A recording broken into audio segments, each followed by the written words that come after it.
इंद्र ने भगवान को गोविंद नाम दिया। गौ मतलब इंद्रियां, जो अपनी इंद्रियों को कंट्रोल में रखें, इसलिए भगवान का एक नाम है अच्युत। क्या नाम है? अच्युतम केशवम कृष्ण दामोदरम, अच्युतम केशवम कृष्ण दामोदरम, राम नारायणम जानकी वल्लभम,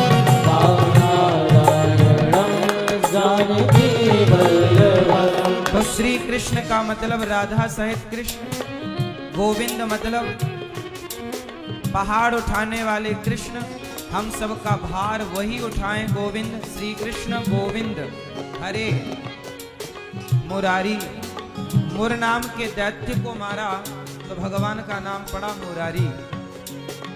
हे मुरारी, हे यहाँ पर संबोधन है। हे क्या है? हे नाथ। श्री कृष्ण गोविंद हरे मुरारी, हे नाथ। नाथ शब्द का मतलब क्या हुआ? नाथ मतलब हुआ हे नाथ मतलब जगन्नाथ, हे जगन्नाथ, हे बद्रीनाथ, हे द्वारिकानाथ, हे विठ्ठलनाथ, हे रंगनाथ। तो भगवान के नाथ नाम कहाँ कहाँ? जगन्नाथ। क्या बोलते हैं इनको? बोलो। जहां पर नाथ शब्द आएगा वहां जगन्नाथ, रंगनाथ, बद्रीनाथ। कहां जा रहे हो? बद्रीनाथ।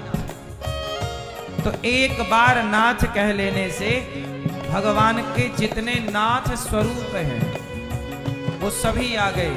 तो श्री कृष्ण में राधा सहित कृष्ण, गोविंद भगवान का नाम, हरे मुरारी, मुर नाम के दैत्य को मारा मुरारी। हे नाथ, हे नाथ मतलब जगन्नाथ, हे जगन्नाथ, हे नाथ नारायण, हे नाथ हमारे नाथ कौन है? हे नाथ नारायण, हे प्रभु नारायण वासुदेव। वसुदेव के पुत्र हैं इसलिए नाम पड़ा वासुदेव। भगवान कृष्ण का एक नाम है, बोलो, वसुदेव नंदन वासुदेव। तो भगवान की पूरी भागवत इस एक कीर्तन में है। पूरी भागवत ना पढ़ पाओ, पूरी भागवत ना सुन पाओ तो बड़ी श्रद्धा से केवल ये कीर्तन कर लो तो पूरी भागवत सुनने का, पूरी भागवत कहने का फल प्राप्त हो जाता है। श्री कृष्ण गोविंद हरे मुरारी, हे नाथ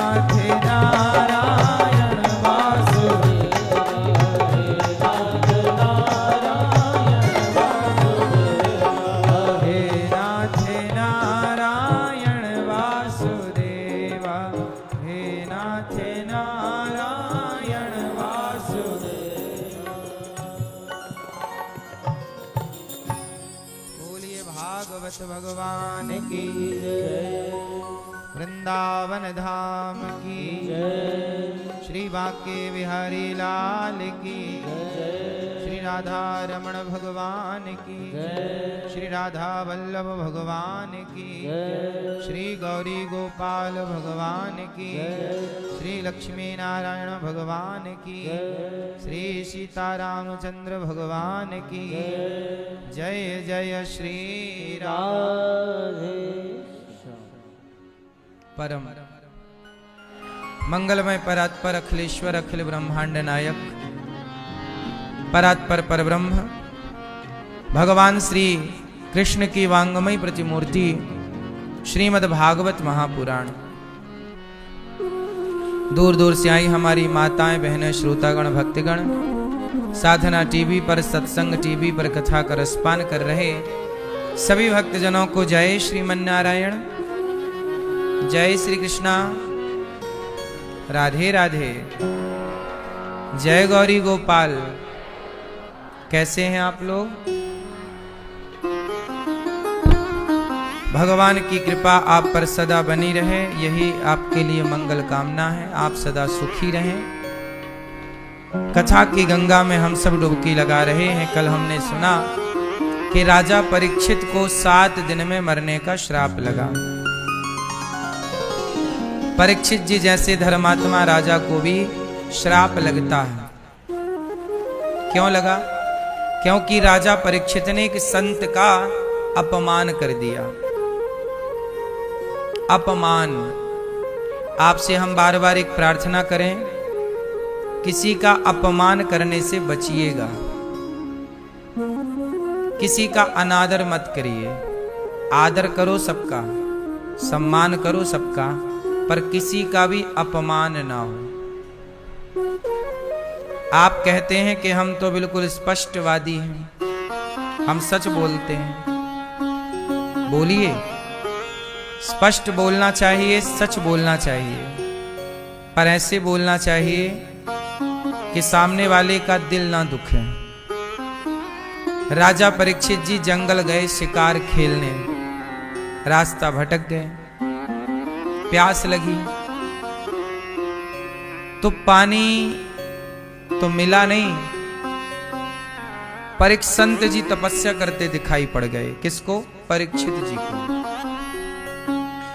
तो परीक्षित जी को लगा कि जब यहां संत तपस्या कर रहे हैं तो यहां पानी की व्यवस्था तो होगी। तो वो संत जी के पास गए। संत जी का नाम था समीक ऋषि, समीक मुनि। तो परीक्षित जी ने समीक ऋषि से कहा कि महाराज बड़ी प्यास लगी है, थोड़ा सा पानी पिलाओ। उस समय संत जी समाधि में डूबे थे, आंखें बंद थीं और बड़ी गहरी समाधि लगी थी। और जहां सामने वाले की समाधि लगी हो वहां आप क्या कह रहे हैं कुछ सुनाई तो पड़ेगा नहीं, समाधि स्थिति ही ऐसी है। अब राजा परीक्षित जी ने पानी मांगा, पर संत ने समाधि में डूबने के कारण सुना नहीं और उन्होंने पानी दिया नहीं। तो राजा परीक्षित जी को क्या लगा कि संत ने मुझे देखकर झूठ मूठ की आंखें बंद कर रखी। मतलब राजा परीक्षित जी ने असली साधु को नकली साधु समझ लिया कि आपने तो हमें देखकर आंखें बंद कर ली। और वहां पर एक मरा हुआ सांप पड़ा था कुटिया के अगल बगल, चूंकि जंगल में ही थे तो जंगल में मरा हुआ सांप पड़ा है, इसमें कोई आश्चर्य नहीं है। मरा हुआ सांप राजा परीक्षित जी ने उठाया अपने बाण से, बाण से उठाया और संत जी के गले में लपेट दिया। जब संत जी के गले में वो मरा हुआ सांप लपेटा गया तो संत जी की समाधि इतनी पक्की थी कि सांप लपेट देने के बाद भी उनकी समाधि नहीं खुली। और राजा परीक्षित जी वहां से एक संत का अपमान करके गले में सांप आप डाल रहे हैं, तो ये अपमान ही तो है। एक संत का अपमान करके राजा परीक्षित जी चले गए। समीक ऋषि के पुत्र वो गृहस्थ संत थे। देखो, संत का मतलब ये नहीं होता कि आप घर छोड़ दो तो संत कहलाओगे।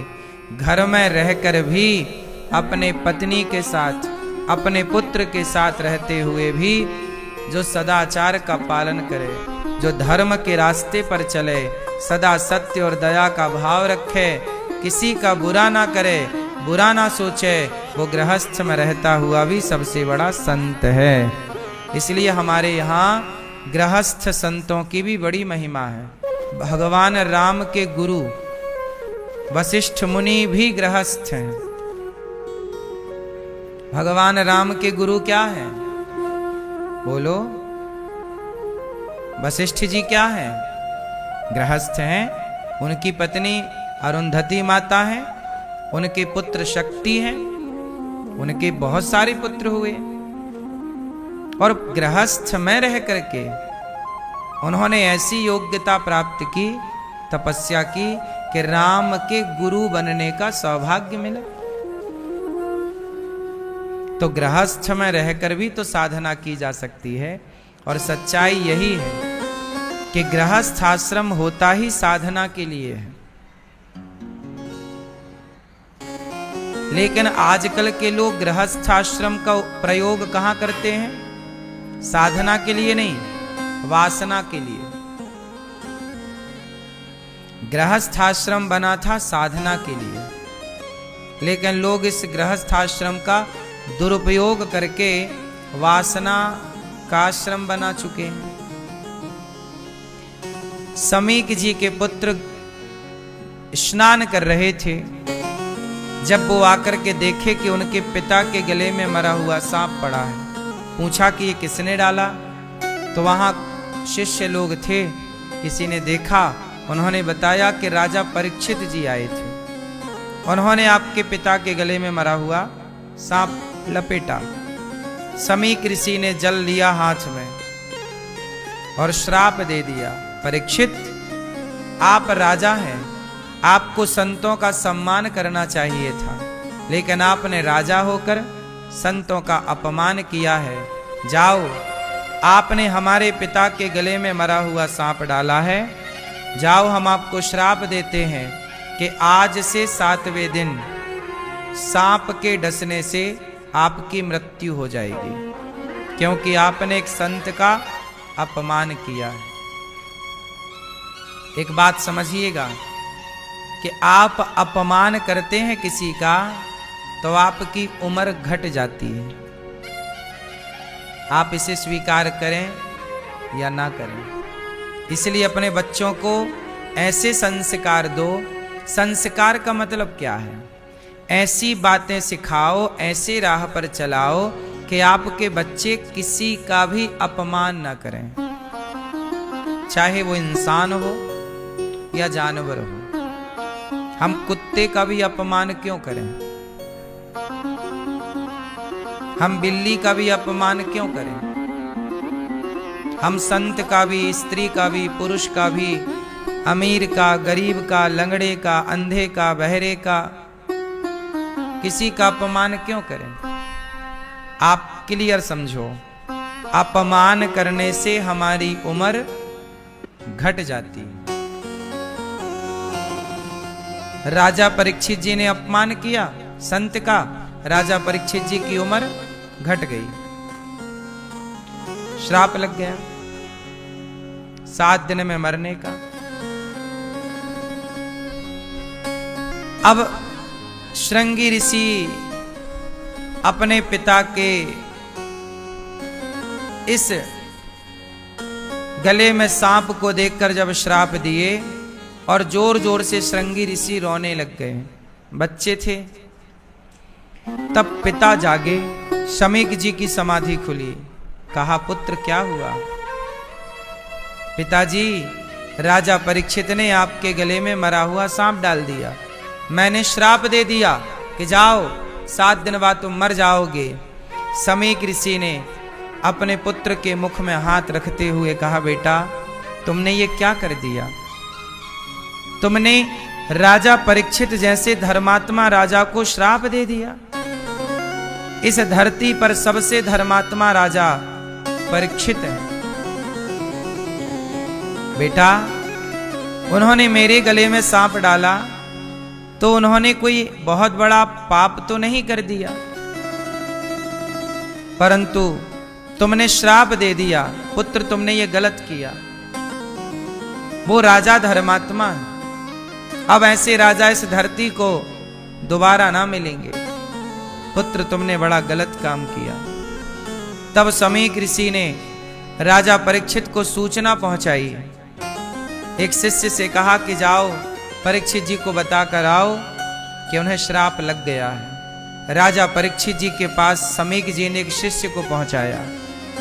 उन्होंने जाकर कहा, महाराज आपको श्राप लग गया है, अच्छा, राजा परीक्षित जी ने मुकुट पहन रखी थी। अब राजा परीक्षित जी अपने घर गए और उन्होंने अपनी मुकुट उतारी। तब उन्हें एहसास हुआ कि हमने एक संत का अपमान किया है, हमें दंड मिलना चाहिए। तब तक सूचना आई कि आपको 7 दिन में मरने का श्राप लग गया है। आप अपना मरने का कोई उपाय कर लो कि आपकी सदगति हो जाए। राजा परीक्षित जी ने अपने पुत्र जन्मेजय को राजा बनाया। तुरंत पुत्र को राज सत्ता सौंपी और तुरंत घर से निकल गए। पता चल जाए कि मरना है तो सबसे पहला काम क्या करो, घर परिवार की मोह ममता कम करो। क्योंकि घर की चिंता, घर की याद रहेगी तो भगवान की याद नहीं आएगी। जब घर की याद मिटेगी तब भगवान की याद बढ़ेगी। आपको घर परिवार की याद ही आती रहती है। इसलिए कहते हैं कि एक समय बाद घर परिवार को याद करना छोड़ दो। बेटा छोटा है, बेटी छोटी है तो याद करो बच्चों को, उन्हें पढ़ाओ लिखाओ काबिल बनाओ। पर अब बच्चे बड़े बड़े हो गए हैं, अपने पांव पे खड़े हो गए हैं, शादी ब्याह हो गई।